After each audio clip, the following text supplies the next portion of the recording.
This is my new kayak, the Ascend 10T.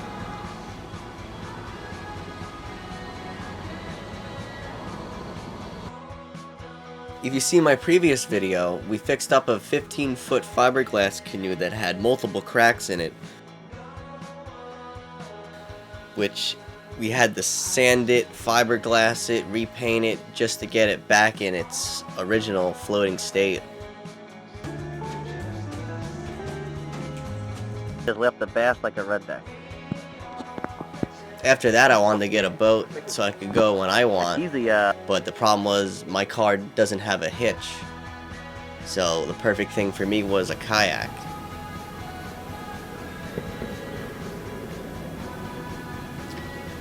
And it's been about a year since I purchased it in October, and I think it's fitting that I give a review on this. I've been taking it to my local ponds and lakes around south central New Jersey in the Pine Barrens. This kayak isn't as, in comparison, this kayak isn't as fast as the canoe I have, but it tracks really well.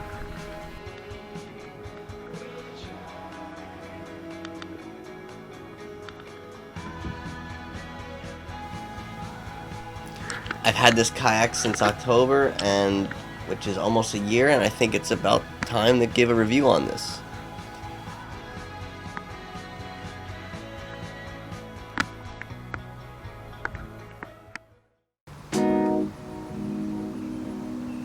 This is the Bass Pro Ascend 10T Kayak. The Ascend 10T is a 10-foot sit-on-top kayak with scupper holes, non-slip rubber casting deck. It includes 2 rod holders, a cup holder, a couple pockets to hold lures and hooks in. It includes a little dry compartment next to your cup holder to store your keys and your phone. It's not very big, but it's a really good feature and a peace of mind to have when you're on the water and you're thinking about your precious keys or your wallet. I think the best thing about this kayak is the comfortability. The seat is very comfortable. I can sit in this kayak to 2 to 3 hours at a time without being too uncomfortable or the need to stand up. And when I need to stand up, it's very stable. Whether I'm stuck in a tree or just casting. I'm 5'6", 5'5", so I feel I'm pretty stable on this size kayak for what I do.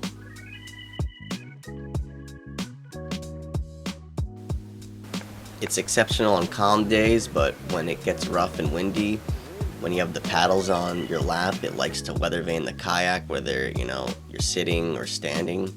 So having an anchor trolley system drilled in your kayak or assembled on your kayak is a must for this one. Another highlight or note on this kayak is the amount of space it has on the front and in the back behind the seat. And the seat is also adjustable. It has 3 adjustable positions on top of the footrest pedals having adjustable positions as well. But it's really awesome that there's a lot of room that you could fit a mid-sized cooler on the front or possibly even in the back of the kayak if you wanted to. Front and back bungee clips for tons of storage and customization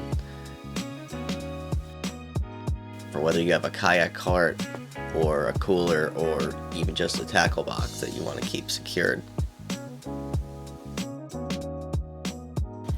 It weighs a whopping 67 pounds, which makes it very lumbersome to carry, but it drags flat very well and does not damage the kayak too much.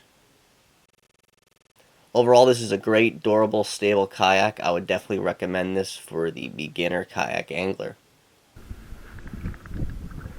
Thank you for watching. I hope you enjoyed. Don't forget to like and subscribe.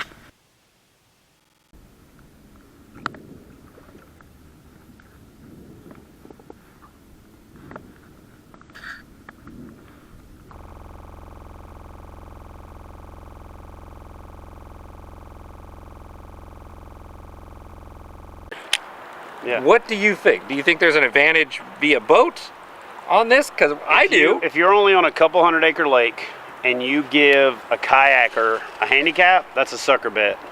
Really? For one, you're already at a disadvantage. 9 times out of 10, your shadow's longer, so you have a harder time not spooking fish. You got hole slap, you got the sound of the electronics. What a lot of people don't do is they don't ground a bass boat properly. So your electronics are actually putting an electrical signal into the water. There's a whole bunch of things that I'll be sitting in a spot and I'll see a bass boat come by, and bass that were out roaming will go back and hide up under hydrilla or hyacinth or you know, drop down into the milfoil, and then as soon as the boat goes by, they come back out. I can read their body language, figure out what I need to do, catch them. But yeah, I actually started off early on in my career when there were no kayak fishing tournaments, fishing bass boat tournaments from a kayak. I never finished out of the top 10.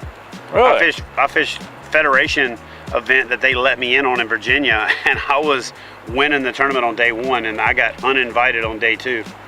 If I didn't fish day 2, and I still would have been in like 3rd or 4th place from one day of fishing. So your belief system is strictly the stealthiness of the kayak, and this is something I advocate for the boat, that you got to be more stealthy. It's not just the stealthiness of the boat. Let me rephrase this.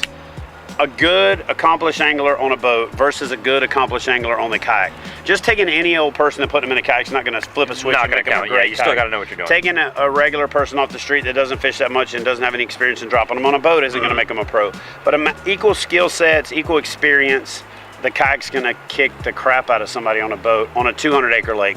Now, on a 30, 40,000-acre lake where you can run 3 or 4 miles, then maybe because you're covering that distance. Maybe you're getting back into advantage boat. But to be honest with you, on a lake that small, on a lake that, you know, intimate, something that you could pretty much get to any place on the lake at any given time, I'm going to go advantage kayaker. And not only that, I'll kind of put my money where my mouth is any given day. Well,